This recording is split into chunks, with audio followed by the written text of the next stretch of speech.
Welcome to the Borland Climb. We hope this video helps. In this video, I will explain how to use PayPal if you are under 18. PayPal's user agreement clearly states that individuals must be at least 18 years old to create an account. The only legitimate method for a minor to access PayPal services is by using an account established and overseen by a parent or legal guardian. This ensures compliance with their terms of service and provides a secure way for younger individuals to engage in online transactions.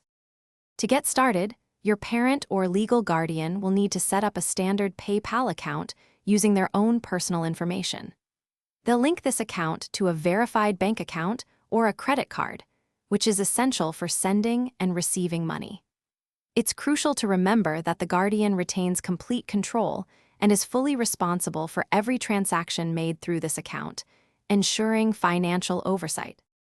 Once the guardian's account is active, the minor can use it with their explicit permission and under their watchful eye. It's highly recommended that all transactions, whether sending or receiving money, are discussed and approved by the guardian before they occur.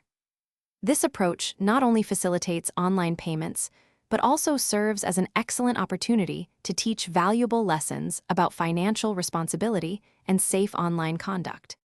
This structured approach offers several benefits. Primarily, it ensures full compliance with PayPal's strict terms of service, avoiding potential account issues. It also creates a secure and supervised environment for younger individuals to navigate online transactions. Guardians should consistently monitor the account's activity, perhaps once a week, to maintain security, track spending, and reinforce good financial habits. Thanks for watching. Consider subscribing if we helped you.